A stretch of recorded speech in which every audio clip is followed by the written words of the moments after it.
'Tis the season to keep on giving over on the Superman set. This is the Sox Rocker Show.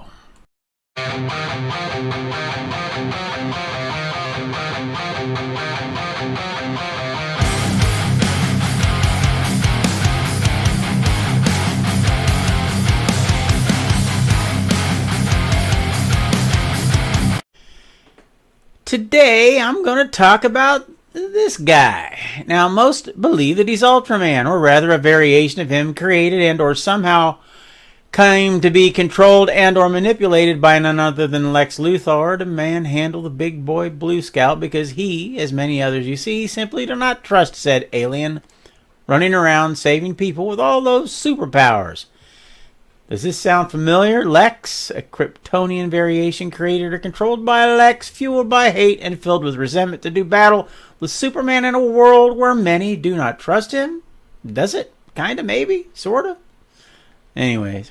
Well, if this is in fact true, then I'm wondering if that pic that little Jimmy Gunn released a while back of a dirty-ass soup sitting in a chair, you know, the one in what looks like an alien world, maybe Krypton, of Earth 3 or whatever universe Gunn is choosing, is in fact none other than old Ultra Dude himself, or at least some variation of him anyways. I mean, it makes sense after all, kinda, sorta. Superman does have his hands behind his back in some type of handcuffs or chains that apparently he either cannot or will not break free from. That also sounds familiar. And that big-ass dude in black behind him sure as hell is guiding him along. And as most have noticed, he has a big-ass U on his chest. So, bada boom, bada bang, ladies and gents, we have Ultraman, maybe. Now, the mask solves the issue of having to create a second CGI corn sweat or the use of a body double who never shows his face at the same time as Superman. It makes things easier anyways. Now, I'm not sure what to think of the costume, though. It kind of reminds me of this guy. Snake Eyes, or even this guy. Now, that's a ninja vampire from none other than Blade 2, but hey, if it works, it works. If this turns out to be the case, then the story arc should be interesting at the very least. Ultraman, in most cases, is associated with the crime syndicate of America, a group of super villains, evil counterparts, if you will, of the Justice League of America from Earth 2. If this is the case, then that would imply that there is in fact a Justice League in little Jimmy's world, or at least there will be soon.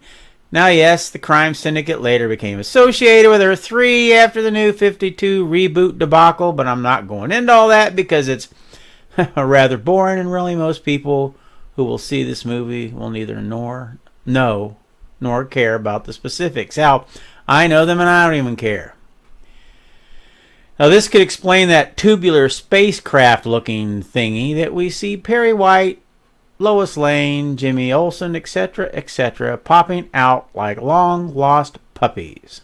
Or the stoners from the bus and Fast Times at Ridgemont High, maybe. Who knows, maybe they were kidnapped and transported somehow, some way to either Earth 2, 3, 5, 6, 7, 8, or 9, 10, and they are now in fact in another metropolis. It could explain them looking like they are confused and wondering just what in the hell did they do to ever get themselves into this crap, or it could be amazement over all the destruction that they see. Soups is in chains being led away by Ultra Dude and the engineer, which I find odd because she's part of the Authority, a group of superheroes from the Wildstorm universe. It's said that they do whatever they need to do to get the job done. They don't let the law and or politics get in their way, blah, blah, blah. Trust me, the general audience won't care about this either, so that's all I'm going to say about it. So anyways, it seems like Gunn is amassing a various mishmash of super people from various DC comic book storylines that for some reason or other all come together, possibly led by Lex Luthor or not, simply to bring down Superman. Holy crap. Now that's a lot of paranoia just for one blue dude. Who knows? Maybe it's because of that suit. Alright, I'm kidding. Don't have a cow, dude. Now, is this what's really going on within the film? Who knows? Hell, I'm simply researching resources and gathering information to come up with an educational synopsis about the movie based on solid facts so as to come to these conclusions. In other words, I don't have a damn clue. I have no idea. And neither does anyone else. I'm just guessing, just like damn near everyone else out there that claim that they have the inside scoop or that they know somebody who told them so.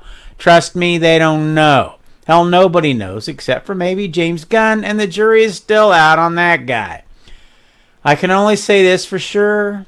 We've seen a lot in the past few days. Way more than I think anyone thought they would or was prepared for. Is it good? Is it bad? Well, I think it's way too early to tell. Now, I still think a big part of it is crisis control because of the current financial status of Warner Bros. Discovery, and to get more people to start thinking about DC's Gunverse, as opposed to dwelling on the past and Zack Snyder's Snyderverse. For many, myself included, it's going to take a lot more than a bunch of supposed leaked set photos to even get close to that ever happening, but for now at least it's entertaining, seeing something new from DC, while at the same time trying to figure out just what the hell James Gunn has up his sleeve. Hell, even as I finish writing this, even more pics are being leaked or posted, whatever, on social media. You gotta dig it. It's more stuff to talk about. Well, that's it for now. If you'd like to comment on anything I've covered today, feel free to do so in the section down below. And if you like what you see, even just a little bit, why don't you hit that button and subscribe so you don't miss the next show? Because this story just keeps on growing and it ain't going to stop anytime soon. As always, thanks for stopping by. God bless, and socks out.